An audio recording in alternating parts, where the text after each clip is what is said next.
गुजर गए और स्कैरलेट सिटी को बहुत ही भारी नुकसान हुआ। उसके शेयर के दाम बहुत ज्यादा गिर गए थे। ये सब कुछ रुक्मणी के लिए बहुत ज्यादा अफरा तफरी मचा देने वाला था। उसने बार बार शशांक और सिमरन से मीटिंग करने के लिए रिक्वेस्ट की, लेकिन उन दोनों ने ही बार बार उसे देखने के लिए मना कर दिया था। जबकि उस कंपनी के गिरते हुए शेयर के दाम एक बहुत बड़ी प्रॉब्लम थी। लेकिन जिस चीज के साथ रुक्मणी सबसे ज्यादा पागल कर रही थी वो थी उसकी रेपुटेशन। जब शशांक के स्पोक्स पर्सन ने अनाउंस किया कि वो उन लोगों के एक्शन की वजह से बहुत ज्यादा डिसअपॉइंटेड है, बहुत सारे बिजनेसमैन ने और यहाँ तक कि सोसाइटी के दूसरे इन्फ्लुएंस रखने वाले मेंबर्स ने भी तुरंत उसे क्रूर बोलना शुरू कर दिया। यहाँ तक कि वो लोग उसे उसके पीठ पीछे दूसरे नामों से भी बुलाने लगे और उसके इतने नीचे गिर जाने पर हंसी उड़ाने लगे। भला रुक्मणी इस तरह की इंसल्ट कैसे लेती? सीईओ रुक्मणी राजवंशी, मैं इस समय आपकी वाकई में कोई हेल्प नहीं कर सकता हूँ। इस समय मैं नहीं चाहता हूँ कि सिमरन या उनके पति मिस्टर वर्मा मुझसे किसी भी तरह खफा हों। मैं उन्हें नाराज करने का जोखिम नहीं उठा सकता हूँ। हेमंत ने ऐसा कहते हुए सीधे सीधे रुक्मणी की आंखों में देखा। वो और रुक्मणी अपने अतीत में बहुत ज्यादा क्लोज रह चुके थे, क्योंकि हेमंत की माँ रस्तोगी फैमिली का ही एक हिस्सा थी। यहाँ तक कि रुक्मणी उन लड़कियों में से एक थी जिससे हेमंत की माँ ने हेमंत की शादी करवाने के लिए कहा था। और ये सब कुछ तब हुआ था जब हेमंत की एंगेजमेंट सिमरन से टूट गई थी। इसके रिस्पॉन्स में रुक्मणी वहां पर आह भर कर रह गई और उसने हेमंत की तरफ से अपनी नजर हटा ली थी। उसे अच्छी तरह पता था कि हेमंत अपनी माँ के जेल जाने की वजह से बहुत ज्यादा स्ट्रगल कर रहा था, और फिर भी वो रुक्मणी की जरूरतों को पहले रखते हुए उसके लिए पूछने आया कि क्या वो उसकी किसी भी तरीके से मदद कर सकता है या फिर वो कोई रास्ता जा सकता है जिसकी वजह से वो सिमरन और शशांक तक पहुंच जाए। अंदर ही अंदर रुक्मणी वाकई में ये आशा कर रही थी कि हेमंत उसे सिमरन के पिता से इंट्रोड्यूस करवाएगा। हालांकि हेमंत ने साफ साफ उसे हेल्प करने से मना कर दिया था। खैर, मुझे लगता है मुझे मीटिंग के लिए रिक्वेस्ट करना अब बंद कर देना चाहिए। ऐसा कहने के बाद रुक्मणी मन ही मन अपने दांत पीस रही थी। उसे बस इतना ही चाहिए था कि वो अरुण के प्लान के बारे में उसे सब कुछ बता देता, कि इसके बाद वो शशांक और सिमरन का इस्तेमाल और अरुण के खिलाफ कर सके।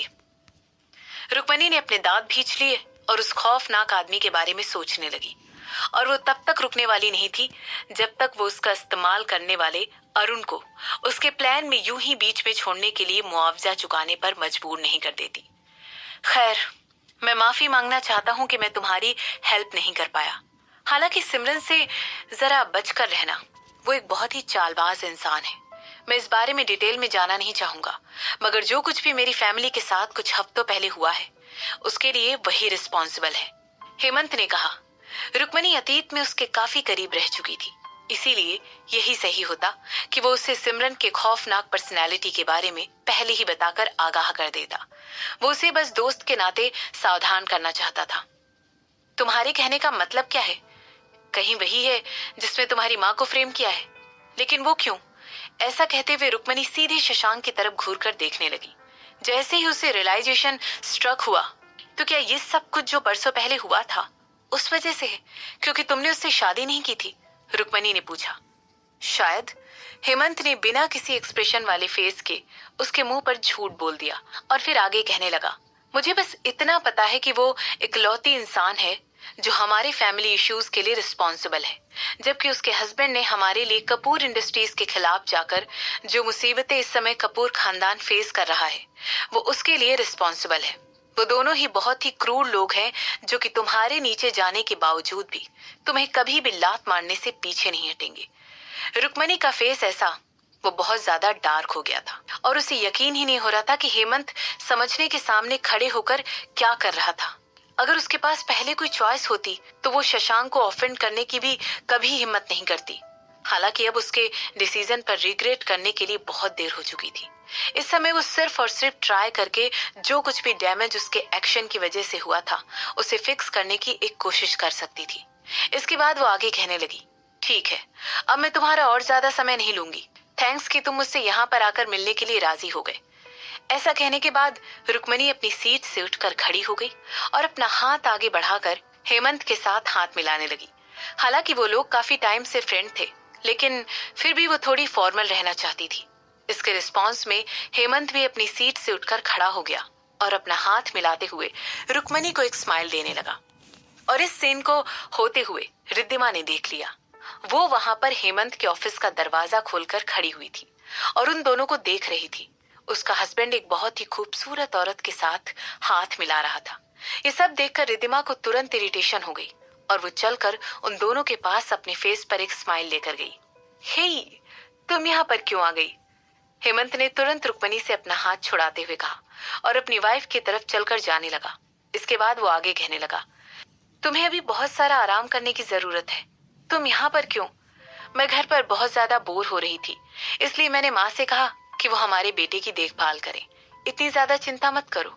रिद्धिमा वहां पर खड़े होकर बहुत ही स्वीटली स्माइल करते हुए रुक्मणी की तरफ देखने लगी और पूछने लगी, और ये है? जिस समय ये सब कुछ हो रहा था उसी समय पद्मनी ने धीरे से अपने रूम की तरफ जाते हुए अपना बड़ा सा डफल बैग उठा रखा था। वो उदयपुर में ऑलरेडी लैंड कर चुकी थी और दूसरे आईडी और पासपोर्ट का इस्तेमाल करते हुए वो हर तरह की कोशिश कर चुकी थी कि वो अपनी बहन को इस इंफॉर्मेशन का पता लगाने से अवॉइड कर सके। कुछ देर बाद पद्मनी अपने रूम तक पहुंच गई और अपने रूम के दरवाजे को अपनी चाबी के साथ खुलने वाली थी कि तभी किसी ने अंदर से आकर उसके लिए दरवाजा खोल दिया ताकि वो रूम के अंदर घुस सके। उसके इंस्टिंक्ट तुरंत अलर्ट हो गए और उसने अपनी आंखें छोटी करते हुए उस आदमी की तरफ देखा जो कि बहुत ही अर्जेंटली उस छोटे से बेड पर बैठा हुआ था। तुम कौन हो? ऐसा पूछते हुए पद्मनी ने तुरंत उस आदमी की तरफ देखा जिसने उसके लिए दरवाजा खोला था। तुम कौन हो?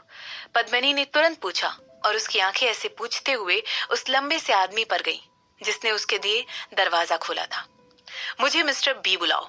जो आदमी इस समय बेड पर बैठा हुआ था, एक मुस्कुराहट के साथ उसने पद्मनी की बात का जवाब दिया। इसके बाद वो आगे कहने लगा, वो मैं ही था जिसने तुम्हारे लिए पासपोर्ट और आईडी भिजवाए थे। तो क्या अब भी तुम्हें याद दिलाने की जरूरत है? ऐसा कहते हुए उसने अपने आईब्रोज उठाए और तुरंत कोल्डनेस के साथ पद्मनी की तरफ देखने लगा। रुक्मणी उस आदमी की तरफ घूर कर देखने लगी जिसने खुद को उसके सामने मिस्टर बी कहकर बुलाया था और उसके बाद वो उस रूम में धीरे से चलकर अंदर आ गई। मिस्टर बी ने इस समय उसके सामने 3 पीस सूट पहना हुआ था और उसके पिंक लिप्स पर एक छोटी सी स्माइल थी।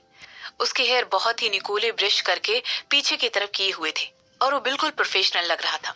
इसी के साथ वो थोड़ा सा डरावना भी लग रहा था।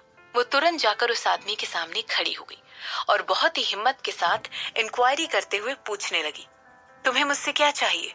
जो इन्फॉर्मेशन उसे अपनी बहन रुक्मणी के बारे में रिसीव हुई थी, उसी के साथ उसे वो पासपोर्ट और आईडी भी मिला था और ये सब कुछ एक ऐसे इंसान की तरफ से आया था जिसका नाम मिस्टर बी था। जबकि पद्मनी को इस आदमी पर बिल्कुल भी भरोसा नहीं था, लेकिन वो उसके बारे में जानने के लिए बहुत ज्यादा इंटरेस्टेड थी कि आखिर क्या वजह थी जिसकी वजह से वो आदमी उसे वापस उदयपुर लेकर आना चाहता था। बैठो बैठो मिस पद्मनी। मिस्टर बी ने अपने साथी को इशारा करते हुए पद्मनी को सीट ऑफर की।